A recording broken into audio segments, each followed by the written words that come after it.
അസ്സലാമു അലൈക്കും വറഹ്മത്തുള്ളാഹി വബറകാതുഹു. ബിസ്മില്ലാ അൽഹംദുലില്ലാ അല്ലാഹുമ്മ സ്വല്ലി അലാ മുഹമ്മദ്. സ്നേഹമുള്ള രക്ഷിതാക്കളെ, സഹോദരന്മാരെ, അള്ളാഹുവിൻ്റെ അപാരമായ അനുഗ്രഹത്താൽ 13 ഹദീസുകൾ നമ്മൾ പഠിച്ചു കഴിഞ്ഞു. ഇനി 14-ാമത്തെ ഹദീസിലേക്കാണ് നമുക്ക് പ്രവേശിക്കാനുള്ളത്.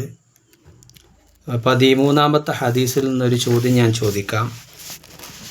കുഫയുമായി ബന്ധപ്പെട്ടുകൊണ്ടാണ് നമ്മൾ ഹദീസ് മനസ്സിലാക്കിയിട്ടുള്ളത്. യാത്രക്കാർക്ക് 3 ദിവസവും അല്ലാത്ത ആളുകൾക്ക് 1 ദിവസവുമാണ്. സോക്സിന് അറബിയിൽ എന്താണ് പറയുക? സോക്സിന് അറബിയിൽ എന്താണ് പറയുക? അതിനുത്തരാണ് എല്ലാവരും എഴുതി അറിയിക്കേണ്ടത്. ഇന്ന് നമുക്ക് പഠിക്കാനുള്ളത്, നമ്മളൊക്കെ പെരുന്നാൾ ആഘോഷിക്കാൻ വേണ്ടിയിട്ടുള്ള വസ്ത്രങ്ങളൊക്കെ എടുക്കുന്ന ഒരു തിരക്ക് പിടിച്ചൊരു സമയമാണ്. ഈ സമയത്ത് നമ്മൾ പാലിക്കേണ്ട ചില കാര്യങ്ങൾ നിങ്ങളുടെ ശ്രദ്ധയിലേക്ക് കൊണ്ടുവരാനാണ് ആഗ്രഹിക്കുന്നത്.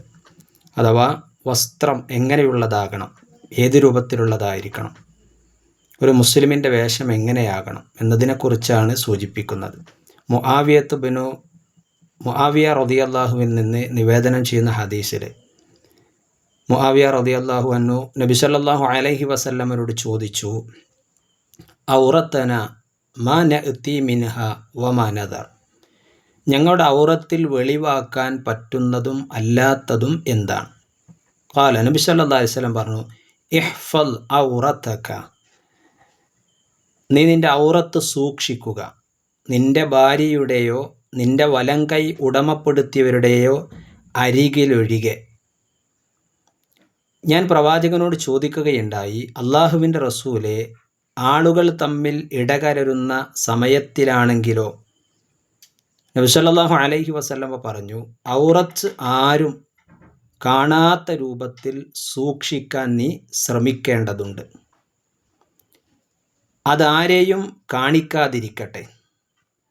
അദ്ദേഹം ചോദിക്കുകയുണ്ടായി പ്രവാചകനോട്. നബി സല്ലല്ലാഹു അലൈഹി വസല്ലം ചോദിച്ചു, അള്ളാഹുവിൻ്റെ പ്രവാചകരെ, ഞങ്ങൾ ഒറ്റക്കാണെങ്കിലോ? അദ്ദേഹം പറഞ്ഞു, വല്ലാഹു അഹഖു അൻ യസ്തഹീ മിൻഹുന്നാസ്, അള്ളാഹു ആകുന്നു ജനങ്ങളെക്കാൾ ലജ്ജയുള്ളവനായിക്കൊണ്ട് പരിഗണിക്കപ്പെടാൻ ഏറ്റവും അർഹനായിട്ടുള്ളവൻ എന്നാണ്. ഇമാം അബൂദാവൂദ്, തിർമിദി റിപ്പോർട്ട് ചെയ്ത ഹദീസാണ് നമ്മൾ മനസ്സിലാക്കിയിട്ടുള്ളത്. എന്താണ് ഈ ഹദീസ് നമ്മൾ പഠിക്കേണ്ടത്? ഇസ്ലാമിൻ്റെ നിർദ്ദേശം അനുസരിച്ച് വസ്ത്രം ധരിക്കുകയാണെങ്കിൽ അത് ഇസ്ലാമിൻ്റെ നിർദ്ദേശം അനുസരിച്ചു കൊണ്ടാണ് നമ്മൾ ഈ വസ്ത്രങ്ങൾ ധരിക്കപ്പെടേണ്ടത്. സ്ത്രീകൾക്കും പുരുഷന്മാർക്കും വ്യത്യസ്തമായ വസ്ത്രത്തിലുള്ള മാർഗനിർദ്ദേശനം നൽകിയിട്ടുണ്ട് ഇസ്ലാം. സ്ത്രീകൾക്ക് മുഖവും മുൻകൈയും ഒഴിച്ച് ബാക്കി എല്ലാ ഭാഗവും മറയുന്ന വസ്ത്രമായിരിക്കണം ധരിക്കേണ്ടത്. പുരുഷന്മാർക്ക് കാൽമുട്ടിൻ്റെയും പൊക്കിളിൻ്റെയും ഇടയിലുള്ള ഭാഗം മറക്കണമെന്നുള്ളതാണ്. എന്നാൽ ഞെരിയാണിക്ക് താഴെ വസ്ത്രം പുരുഷന്മാരത് പോകാൻ പാടില്ല. റസൂലുള്ളാഹി സ്വല്ലല്ലാഹു അലൈഹി വസല്ലം പറഞ്ഞു, സലാസുൻ, 3 വിഭാഗം ആളുകൾ, ലാ യുകല്ലിഹുമുല്ലാഹു യൗമൽ ഖിയാമ, നാളെ പരലോകത്ത് അള്ളാഹു സംസാരിക്കാത്ത 3 വിഭാഗം ആളുകൾ. അള്ളാഹു ഒരിക്കലും അവരോട് സംസാരിക്കുകയില്ല. ആ 3 വിഭാഗത്തിൽ ഒരു വിഭാഗത്തെ റസൂലുള്ളാഹി സ്വല്ലല്ലാഹു അലൈഹി വസല്ലം പറഞ്ഞിട്ടുള്ളത് വസ്ത്രം നിലത്തയക്കുന്നവൻ എന്നാണ്. പുരുഷന്മാരെക്കുറിച്ചാണ് പറഞ്ഞിട്ടുള്ളത്. ഇപ്പോൾ ഞെരിയാണിക്ക് താഴെയുള്ള വസ്ത്രം അത് നരകത്തിലേക്കാണ്, ആ ഭാഗം നരകത്തിലേക്കാണ് എന്നാണ് നബി സല്ലല്ലാഹു അലൈഹി വസല്ലം പഠിപ്പിച്ചു തന്നിട്ടുള്ളത്.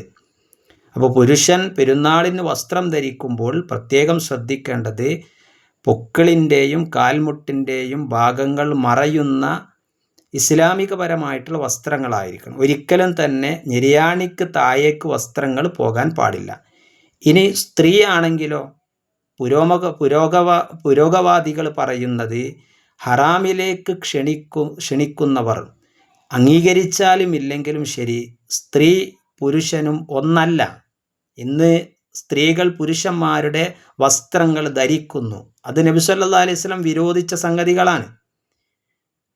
അതുകൊണ്ട് പുരുഷൻ്റെ ശരീരത്തിലും വിചാരത്തിലും വികാരത്തിലുമൊക്കെ ആണും പെണ്ണും എന്തുണ്ട്? വ്യത്യാസങ്ങളുണ്ട്. സമൂഹം ഒരു പുരുഷനോട് ഇഷ്ടപ്പെടുന്നത് പോലെയല്ല ഒരു സ്ത്രീയോട് ഇടപെടുന്നത്. സമൂഹത്തിൽ ഒരുപാട് പുരുഷന്മാരോട് ഇടപെടുന്നത് പോലെയല്ല സ്ത്രീയോട് ഇടപെടുന്നത്. ഇസ്ലാം സ്ത്രീകളെ ബഹുമാനിക്കുന്നു. ആദരിക്കുന്നു. പക്ഷെ ചൂഷണം ചെയ്യാതിരിക്കാൻ വേണ്ടി ചില മുൻകരുതലുകൾ അവർക്ക് ഏർപ്പെടുത്തി തന്നിട്ടുണ്ട്. അതിലേറ്റവും പ്രധാനപ്പെട്ടതാണ് അവിടെ വസ്ത്രധാരണ എന്ന് പറയുന്നത്. സൂറത്തു നിസാഇന്റെ 31-ാമത്തെ വചനത്തിൽ അള്ളാഹു പറഞ്ഞു, വകുല്ലിൽ മുഅ്മിനീന യഅ്ദുലുന മിൻ അബ്സ്വാരിഹിന്ന വയഹ്ഫളന ഫുറൂജഹിന്ന വലാ യുബ്ദീന സീനതഹുന്ന ഇല്ലാ മാ ളഹറ മിൻഹാ വൽയദ്രിബ്ന ബിഹുമുരിഹിന്ന അലാ ജുയൂബിഹിന്ന. എന്താണ് അള്ളാഹു സുബ്ഹാനഹു വതആല ഇതിൽ പറയുന്നത്? സത്യവിശ്വാസികളോടും അവരുടെ ദൃഷ്ടികൾ താഴ്ത്താൻ, അവരുടെ ഗുഹ്യാഭാഗങ്ങൾ കാത്തു സൂക്ഷിക്കാൻ പറഞ്ഞു.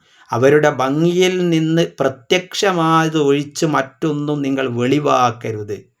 എന്നിട്ട് ഇസ്ലാമിൻ്റെ നിർദ്ദേശം നോക്കൂ നിങ്ങൾ, അവരവരുടെ മുഖമുക്കനകൾ മാറിടത്തിലേക്ക് താഴ്ത്തിയിടട്ടെ. അവർ പീഡിപ്പിക്കാതിരിക്കാൻ, ശല്യം ചെയ്യാതിരിക്കാൻ എത്ര കൃത്യമാണ് ഇസ്ലാമിൻ്റെ നിർദ്ദേശങ്ങൾ നോക്കൂ നിങ്ങൾ. അതുകൊണ്ടാണ് റസൂലുള്ളാഹി സല്ലല്ലാഹു അലൈഹി വസല്ലമ സ്ത്രീയെക്കുറിച്ച് പറഞ്ഞു തന്നിട്ടുള്ളത്. 2 വിഭാഗം ആളുകൾ നരകത്തിലാണ്. സ്ത്രീയെക്കുറിച്ച് പറഞ്ഞു. ഒരു വിഭാഗത്തെക്കുറിച്ച് പറഞ്ഞത് എന്താ? അവർ വസ്ത്രം ധരിച്ചിട്ടുണ്ട് ധരിക്കാത്തവരെ പോലെ. അത്രയും നെയ്സാണ്. അവിടെ എല്ലാ ഭാഗങ്ങളും കാണുന്ന രൂപത്തിലാണ്, വെളിവാകുന്ന അവ്യക്തമാകുന്ന രൂപത്തിലുള്ള വസ്ത്രങ്ങളാണ്. ചാരും ചെരിഞ്ഞും നടക്കുന്ന ചില ആളുകൾ, അവരുടെ തലകൾ ഒട്ടകത്തിൻ്റെ പൂഞ്ഞ പോലെ ആടിക്കൊണ്ടിരിക്കുന്നു. അതുമാത്രമല്ല, അവർ സ്വർഗത്തിൽ ലം യദ്ഖുലുൽ ജന്ന, സ്വർഗത്തിൽ പ്രവേശിക്കുക, ലാ യജിദുന റീഹ, സ്വർഗത്തിൻ്റെ പരിമളം പോലും അവർക്ക് ലഭിക്കുകയില്ല എന്ന്. അതന്നെ അതിവിദൂരതയിൽ നിന്ന് ആ പരിമളം കേൾക്കുക, അതുപോലും കേൾക്കാൻ സാധ്യമല്ല എന്ന് നബി സ്വല്ലല്ലാഹു അലൈഹി വസല്ലം പറഞ്ഞു തന്നിട്ടുള്ളത്. അതുകൊണ്ട് സ്ത്രീകൾ ശ്രദ്ധിക്കേണ്ടത് വസ്ത്രങ്ങൾ മുഖവും മുൻകൈ ഒഴിച്ച് ബാക്കി എല്ലാ ഭാഗങ്ങളും മറക്കുന്ന രൂപത്തിൽ ഇസ്ലാമിക വേഷങ്ങൾ ഇടുങ്ങിയതാകരുത്, ലൂസാകണം. വെളിവാകുന്ന രൂപത്തിലുള്ള നൈസായ വസ്ത്രങ്ങൾ ധരിക്കരുത്. ഇതൊക്കെ നമ്മൾ പെരുന്നാളിന് വസ്ത്രം ധരിക്കുന്ന സമയത്ത് നമ്മൾ ശ്രദ്ധിക്കേണ്ടതുണ്ട്. വസ്ത്രം എന്ന് പറയുന്നത് അലങ്കാരമാണ്, സൗന്ദര്യമാണ്. ഇസ്ലാമിൽ വസ്ത്രധാരണത്തിൻ്റെ നിയമങ്ങളുണ്ട്.